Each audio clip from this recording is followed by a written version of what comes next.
Pleased to meet this man. I am a big fan of just the way he went about his business in the Academy Award winning documentary Free Solo. He's a professional rock climber that everybody around the world knows because we saw Free Solo, first ever solo ascent of Yosemite's 3,000-foot El Capitan without a rope a couple of Junes ago. Good to see you here in one piece, Alex Honnold. Thanks for having me. Good to see you. So I very rarely say this about guests. I shook your hand. Didn't feel very calloused at all.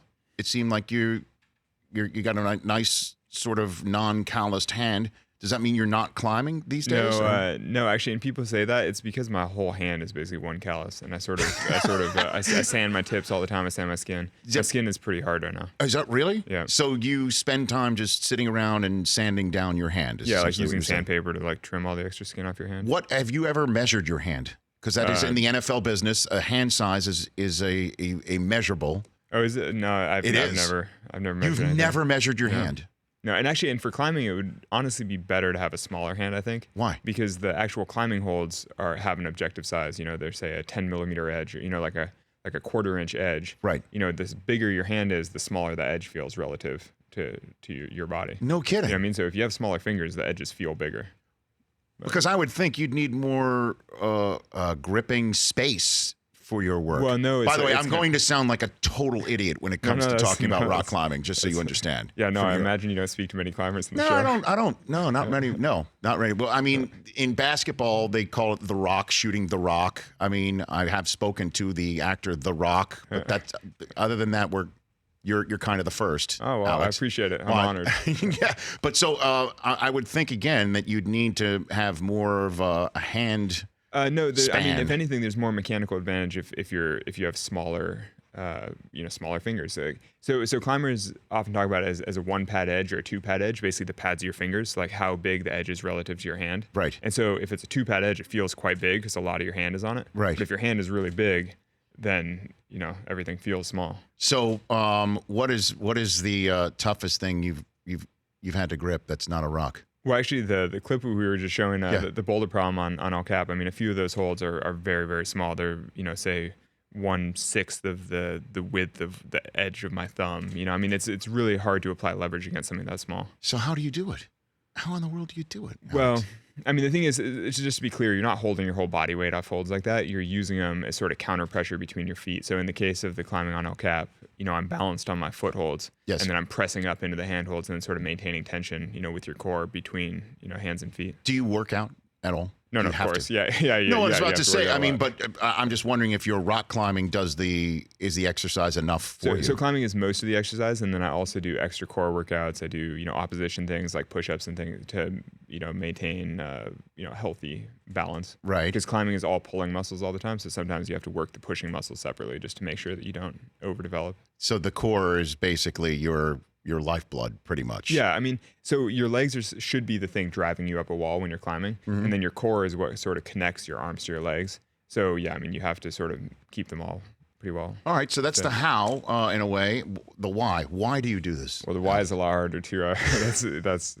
That's different. Why do you do this, Alex? Well, at a basic level, because I love climbing. I mean, I just love the movement of it. I love the feeling. I like going climbing. And then if you mean the why, climb without a rope, I think that... Yeah, but we can get to that, sure. We can get right down to it. I mean, I think that has more to do with, sort of testing myself to some extent, or... I don't know. It's a certain kind of challenge. It's a unique kind of challenge. I would say so, that you decide that I'm going to take on one of the most remarkable physical feats anybody could do, where the penalty is death. I mean, that's it. That's all she wrote, pretty much. Yeah. The thing is, I am taking on that challenge on my own terms with my own timing after as much preparation as I want. So, unlike other sports, it's not as if I have a coach telling me, like, get in there and perform. It's up to me to spend as long as I want. And then if I don't think I can do it, then I never have to do it. And so really I'm seeking out a challenge that I want in order to test my own skills.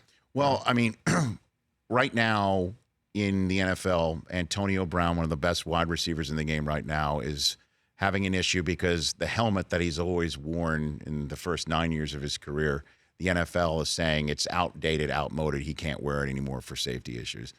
Do you have a piece of equipment that you're superstitious about that you will not climb without at all? Not superstitious about, but I can imagine, like my climbing shoes are probably the most critical component, particularly when free soloing, because really it's the only equipment that I'm using. For player safety issues. Yeah, exactly for player safety. Right. And so, I mean, if somebody just told me I wasn't allowed to wear the shoes that I'd always practiced in, I mean, that would be a big deal. Right. But you'd have to sort of relearn and repractice everything using new equipment. Well, I mean, professional golfers need to use a putter or use their club forever. Right. So, at what point are you feeling comfortable with the shoes that you? How often? Well, let's put it this way: how quickly do you go through shoes?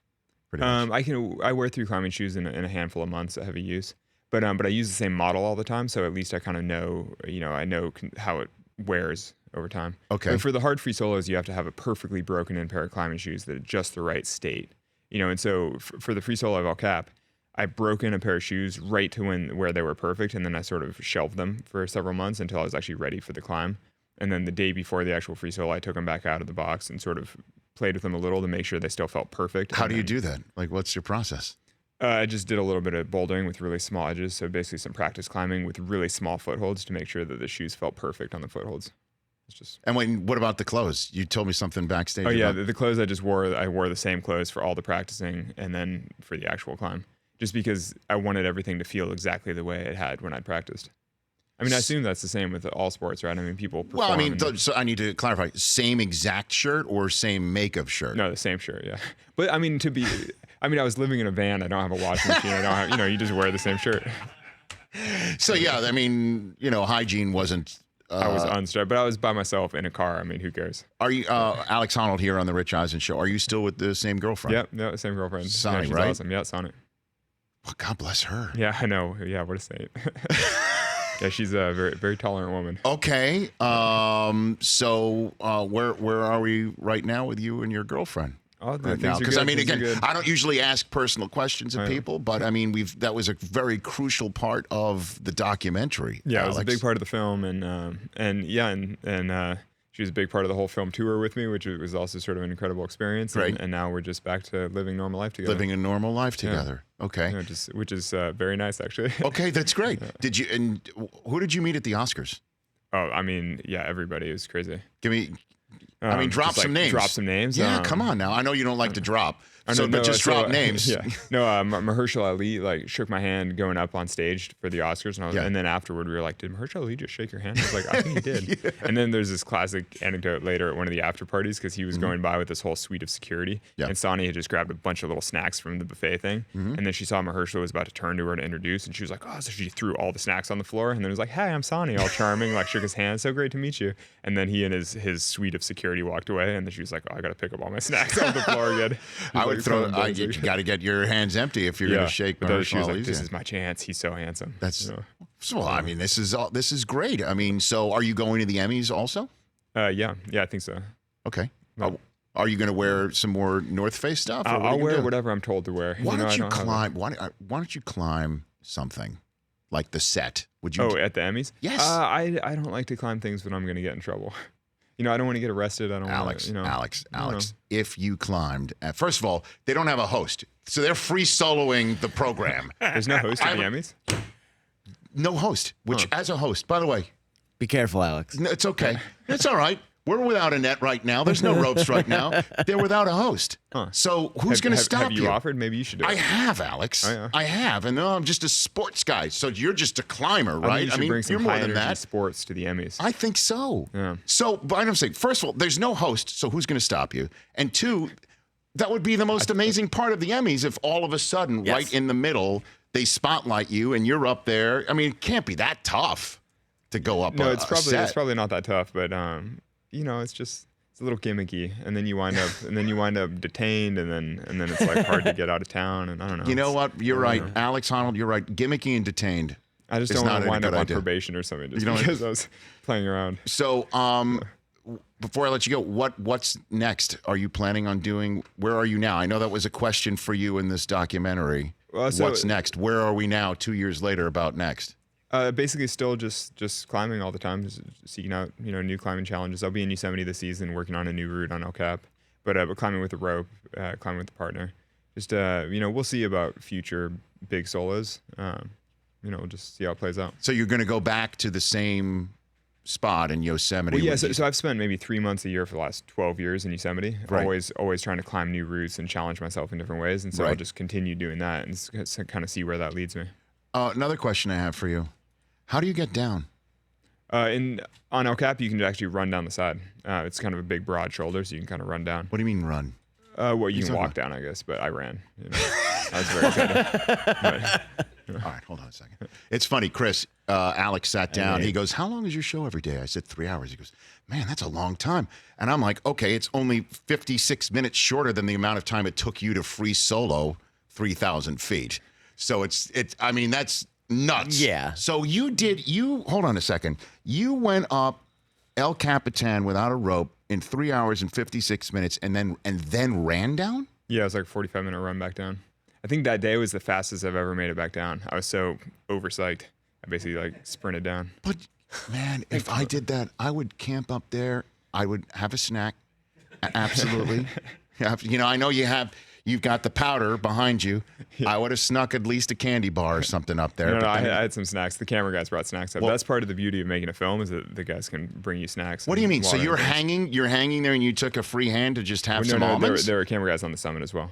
But no, I'd stashed food and water on the route in 2 places. So I did get to take little breaks at about 1/3 and 2/3 height. Hold on a second. Walk me through this. What do you mean you stash snacks? Well, so there's some ledges on El Cap about the size of your desk, let's say. Okay. Like relatively big ledges. So they're places that you can sit down, pop your shoes off, relax for a second. So I took little breaks here and there because you kind of have to pace yourself throughout the climb. I would think so. And so, so I ate and drank a little bit in a couple places. So what do you mean you stashed it? Like when you went up with ropes Oh, yeah. before? So during the preparation, I just left it clipped to an anchor. So I just left it. Like what'd you have up there? What'd you have up there? I left 1 liter of water on both ledges, and then I left a couple little little Cliff Bar, energy bar type things with like little sugar block type stuff. Just basic, technical snacks. Go ahead. You asked the question you said in my ear, Chris. Go for it. Did you have to go to the bathroom at all while you were doing this? Yeah. I peed off the wall a bunch of times. Free solo. That's free soloing. Yeah, no, I mean that's a totally normal part of climbing. It's just peeing on the rock? Well, out of courtesy, you pee off the rock. Oh, okay. So it disperses into space. Right.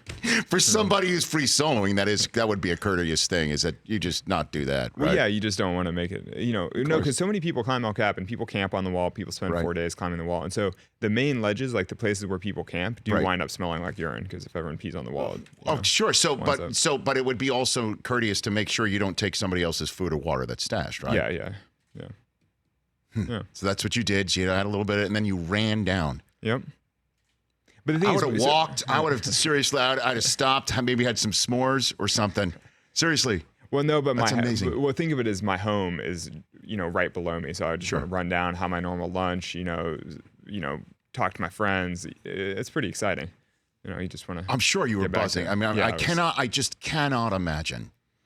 I cannot imagine. It's an incredible experience. All right, ask the poll question of Alex Honnold before we leave here. We obviously know one that he might not answer, but ask the poll question, Chris Brockman, of Alex Honnold. Go for it. Ask him right Yeah, yeah, Alex. This is in honor of you being here. Yeah, in honor of you being here. What's your biggest fear? Heights, spiders, snakes, public speaking? I would say it used to be public speaking. Definitely when I was younger, speaking publicly was horrifying. I think now if I had to choose between those, I'd say the spiders are my least favorite thing. Or maybe snakes. I don't know. They're equally, I don't like them. Were there any on El Capitan? It's got to be. Sometimes, but not on the particular free solo, I don't think so. But yeah, in general, when you climb on El Cap, you definitely see like big, especially at nighttime, huge centipedes come out of the wall. Oof. That and frogs and mice and things like that. Frogs? Yeah, they're really cute little frogs. That go up there, huh? Yeah, they all live inside the cracks. No kidding. Yeah. Who knew? It's a whole ecosystem on the wall. The El Capitan frogs. Yeah. Does anyone ever try to talk you out of this stuff? Yeah. Yeah. All of my friends think it's a bad idea. I mean, if you've watched the film, I mean, that there were some pretty serious conversations with the camera crew and with a lot of my climbing partners about whether or not it's worth it. Well, one member of the crew couldn't watch. His camera's trained. His job is to be having a camera trained on you from the ground up. He couldn't watch. Yeah. He could not look. Yeah, it's a tough thing to watch for sure.